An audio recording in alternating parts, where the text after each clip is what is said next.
Bismillahirrahmanirrahim. Assalamualaikum warahmatullahi wabarakatuh. Perkenalkan, kami dari kelompok 1 mikrobiologi akan mempresentasikan hasil diskusi kami mengenai herpes viridae. Adapun saya Ahmad Agung selaku moderator dan juga presentator kedua. Tentunya di sini saya tidak sendiri, ada rekan-rekan saya, yaitu ada Raden Maulwi Mekar selaku presentator kedua, dan juga ada Hovifah Rohmah selaku presentator pertama. Baik, tanpa berlama-lama lagi, untuk mengefisiensikan waktu, langsung saja kepada pemateri ataupun presentator pertama, disilakan. Bismillahirrahmanirrahim. Di sini saya akan menjelaskan pengertian dari herpes viridae. Nah, herpes viridae ini merupakan family DNA yang menyebabkan infeksi dan penyakit tertentu, baik itu pada hewan maupun manusia. Nah, anggota family ini juga dikenal sebagai virus herpes. Herpes ini merupakan kelompok virus yang dapat menyebabkan infeksi virus yang umumnya ditandai dengan kulit kering, luka terbuka yang berair, dan luka lepuh. Selanjutnya, saya akan menjelaskan struktur virus herpes viridae. Virus ini merupakan anggota family herpes viridae dengan subfamily alpha herpes virus yang diselimuti dengan genom kompleks yang relatif besar. Panjang genomnya itu sekitar 120 sampai 250 kbp dan dikodekan untuk 70 hingga 200 gen. Virus herpes bereplikasi dalam inti berbagai inang vertebrata, dan struktur virus herpes ini terdiri dari 4 lapis. Apa aja sih 4 lapis itu? Yaitu ada lapisan inti dengan DNA ganda kapsid bentuk icosahedral yang mengelilingi lapisan inti dengan diameter 100 nm serta dibangun dari 162 kapsomer. Lalu tegumen, yaitu lapisan yang mengelilingi kapsid amor, dan envelop yang merupakan bagian terluar dengan fungsi untuk menyelubungi tegumen berbentuk bulat hingga pleomorfik dengan diameter 150 sampai dengan 200 nm. Mungkin cukup sekian dari saya. Terima kasih. Penyakit herpes merupakan suatu penyakit radang pada kulit dan biasanya itu muncul gelembung yang berisi air dan berkoloni atau berkumpul. Nah, herpes sendiri itu terbagi menjadi 2 jenis, yaitu herpes simplex virus tipe 1 dan herpes simplex virus tipe 2. Nah, untuk herpes simplex virus tipe 1 ini merupakan tipe herpes yang menyerang kulit pada bagian mulut. Tipe ini merupakan tipe yang umum, penyebab luka ataupun lecet yang terdapat di daerah sekitar mulut. Penularan dari herpes simplex virus 1 ini melalui kontak mulut. Jadi penularan yang terjadi pada herpes simplex virus tipe 1 ini penularan ketika kulit bersentuhan dengan kulit, misalkan kayak berciuman ataupun dan lain sebagainya gitu. Dari situ maka akan terjadi proses penularan herpes simplex virus tipe 1. Nah, kemudian apabila herpes tersebut menginfeksi pada daerah sekitar mulut, maka akan terlihat seperti sariawan gitu. Kemudian apa sih gejala-gejala yang terlihat ketika seseorang mengalami herpes simplex virus tipe 1 gitu? Nah, gejalanya itu yang pertama itu ada rasa gatal pada kulit. Kemudian yang kedua itu melepuh, luka yang melepuh tetapi di dalamnya itu ada berisi air gitu. Kemudian timbul rasa sakit di sekitar kulit dan merasakan panas yang seperti terbakar gitu. Kemudian luka akan mengering beberapa hari dan membentuk koreng gitu. Sering juga orang yang mengalami herpes simplex virus tipe 1 ini kadang merasa demam ataupun sakit kepala. Nah, seperti yang sudah dijelaskan tadi bahwa untuk herpes yang tipe 1 ini akan menular melalui paparan lukanya apabila tersentuh ataupun bersentuhan gitu. Contohnya yang tadi seperti kita misalkan berciuman ataupun bagaimana gitu. Nanti dari situ akan tertular. Nah, untuk herpes yang tipe 2 ini merupakan tipe virus yang dapat menyebabkan herpes genital. Jadi herpes simplex virus yang tipe kedua ini lebih menyerang ke alat-alat genital gitu.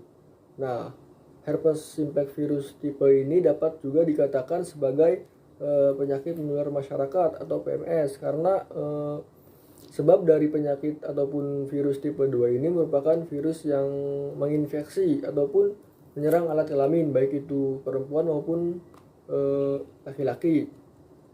Nah, bagaimana sih cara penularan ataupun proses penularan dari herpes simplex virus yang tipe kedua ini? Nah, penularan herpes simplex yang tipe kedua ini itu dapat melalui hubungan seksual ataupun kontak kulit. Nah, virus tipe 2 ini dapat ditularkan walaupun seseorang tidak terdapat luka pada tubuhnya gitu. Jadi ketika seseorang tidak memiliki luka pada tubuhnya, namun mereka ataupun siapa melakukan hubungan seksual, apabila salah satunya mengidap ataupun terkena herpes simplex virus 2, maka tidak menutup kemungkinan orang tersebut juga akan mengalaminya gitu tanpa harus memiliki luka. Kemudian terdapat beberapa faktor mengapa seseorang dapat terserang herpes genital gitu. Yang pertama itu ada melakukan hubungan seksual dengan lebih dari satu orang, itu sudah jelas ya. Kemudian yang kedua, sistem imunitas yang lemah. Jadi apabila sistem kekebalan tubuh kita lemah, maka kemungkinan besarnya herpes ini lebih mudah menyerang kita gitu. Kemudian yang ketiga itu hubungan seksual yang dilakukan dengan tidak menggunakan alat pelindung. Nah, adapun ciri-ciri nih dari penyakit herpes genital, apa aja sih ciri-cirinya? Nah, yang pertama itu biasanya terasa nyeri dan gatal di dekat daerah genital. Kemudian ada yang kedua, terasa nyeri ketika membuang air kecil. Kemudian berikutnya ada nyeri di daerah punggung ke bawah, merasakan demam, nafsu makan yang berkurang, kemudian lebih mudah merasa lelah, terdapat luka terbuka dan memerah tanpa adanya rasa nyeri dan gatal, luka melepuh yang akan pecah pada daerah genital. Nah, itu beberapa ciri dari herpes genital gitu. Kemudian herpes yang tipe 2 ini bukan hanya menyerang pada wanita biasa saja. Pada wanita ibu hamil itu juga memiliki kemungkinan untuk terserang virus tipe 2 ini. Apabila wanita yang sedang hamil ataupun mengandung gitu, maka akan tertular pada bayi yang akan dilahirkannya nanti. Kenapa itu terjadi? Nah, penularannya itu biasanya terjadi pada proses persalinan. Penularan tersebut terjadi karena herpes dapat menyerang organ kewanitaan si ibu hamil yang juga digunakan sebagai jalan keluarnya bayi gitu. Jadi herpes genital adalah salah satu penyakit kelamin. Penyebab dari penyakit herpes ini yaitu virus herpes simplex, di mana virus ini memiliki dua tipe, yaitu tipe 1 dan tipe 2. Nah, virus ini termasuk ke dalam virus DNA. Cara penyebaran dari virus tipe 1 yaitu dengan kontak kulit atau bersentuhan kulit dengan kulit maupun berciuman. Nah, yang virus tipe 2 ini penyebarannya melalui kontak seksual atau berhubungan seksual. Virus herpes simplex ini dapat didiagnosa yaitu melalui pemeriksaan secara fisik dan menanyakan kepada si penderita tentang gejala. Namun ada diagnosa tambahan agar lebih akurat, Yang pertama, kultur virus herpes simplex, di mana kultur virus ini melakukan pengambilan sampel jaringan atau bagian kecil dari luka herpes untuk diperiksa lebih lanjut di laboratorium.